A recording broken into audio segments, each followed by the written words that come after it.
এক সাংস্কৃতিক পরিমণ্ডলের মধ্য দিয়ে সারা দিন ব্যাপী চলে একাধিক ইভেন্ট নিয়ে ক্রীড়া প্রতিযোগিতা। এদিন বিদ্যালয়ে কুচকাওয়াজ ও ব্যান্ড সহযোগে মাঠ পরিক্রমা করে বিদ্যালয়ের ছাত্রছাত্রীরা। সকাল 10টায় জাতীয় পতাকা ও বিদ্যালয়ের পতাকা উত্তোলন করেন ভারপ্রাপ্ত প্রধান শিক্ষক খান আশফাক জামান ও বিদ্যালয় পরিচালন সমিতির সভাপতি মোস্তাফিজুল হক গাইন। পাশাপাশি এদিন শান্তির প্রতীক সাদা পায়রা উড়িয়ে অনুষ্ঠানের শুভ সূচনা করেন বিদ্যালয়ের দুই প্রাক্তন প্রধান শিক্ষক বিজয় কৃষ্ণ দাস ও সুভাষ চন্দ্র মিস্ত্রি। এদিন বিদ্যালয়ের ছাত্রছাত্রীরা একাধিক ইভেন্টে উৎসাহের সঙ্গে অংশগ্রহণ করে। ক্রীড়া প্রতিযোগিতার মাঝে বিদ্যালয়ের ছাত্রছাত্রীদের মধ্যাহ্ন ভোজনের ব্যবস্থা করা হয়। তবে চকপাটলি উচ্চ বিদ্যালয়ে বার্ষিক ক্রীড়া প্রতিযোগিতায় একটি অন্যতম বিশেষত্ব এবছর দেখা গেল হারিয়ে যাওয়া শৈশবের সেই খেলা।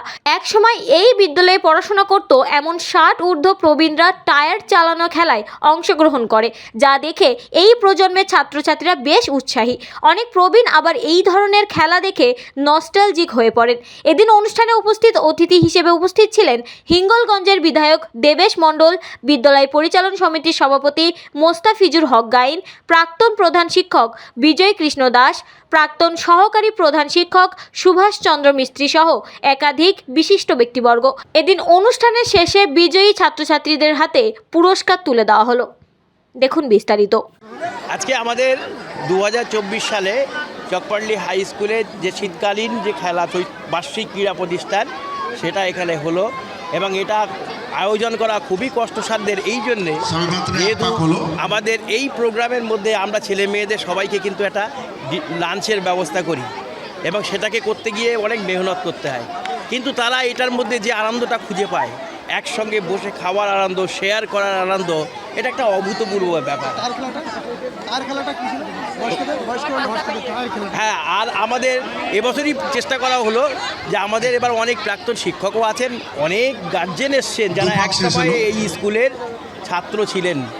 তারা এখানে এসে একটু তারা কিন্তু চাইছিলেন না, আমাদের প্রাক্তন ছাত্র আছে কিন্তু 50 ঊর্ধ্বদের জন্য আমরা কোনো ব্যবস্থা করতে পারিনি, সেই জন্যেই তাদের একটু মনোরঞ্জনের খোরাক একটা ব্যবস্থা করা হলো। পরের বার আমরা চেষ্টা করব আরও অন্য কিছুভাবে যদি করা যায়। এখন যে নতুন প্রজন্মের ছাত্রছাত্রী তাদেরকে অনুপ্রাণিত এবং উৎসাহিত করার জন্য এটা একটা অন্যতম আকর্ষণীয় বিষয়। এটাকে আমি সবসময় সাধুবাদ জানাই। অল্পই তাদের যে পুরনো স্মৃতি রোমন্থন করার জন্য এই একটা এত বড় একটা কাজে নিয়োজিত হয়েছে এবং সবাইকে আনন্দ দিতে পেরেছে, এটা গর্বের ব্যাপার সবার কাছে। তারা কিন্তু একসময় স্কুলেই ছাত্র। হ্যাঁ, স্কুলের ছাত্র ছিল, শুনেছি সেটাও। কতটা ভালো লাগছে আপনাদের? অবশ্যই আমাদের ভালো লাগছে, কারণ প্রাক্তন ছাত্ররা যাদের এরকম 60+ এজ, তারা যে আবার খেলার মাঠে ফিরে এসে নতুনদেরকে উৎসাহিত করতে পারছে, এটা নতুন প্রজন্মের কাছে একটা উদাহরণস্বরূপ। আমার নাম স্নেহাশিস মণ্ডল, আমি এই স্কুলের ক্রীড়া শিক্ষক। আমার এটা 34তম অ্যানুয়াল স্পোর্টস পরিচালনা, কারণ এবছরই আমার চাকরি শেষ। এটা খুব ভালো ব্যাপার, বা তারা যে খেলা চলছে তার মধ্যে তারা পুরোনো স্মৃতিটা ফিরে পাচ্ছে, এটা খুবই ভালো, খুব ভালো লাগছে। এটা খুব ভালো, তাদের একটা নতুন সেই ছোট্ট ভাবটা আবার ফিরে পেয়েছে, এটা খুব ভালো জিনিস।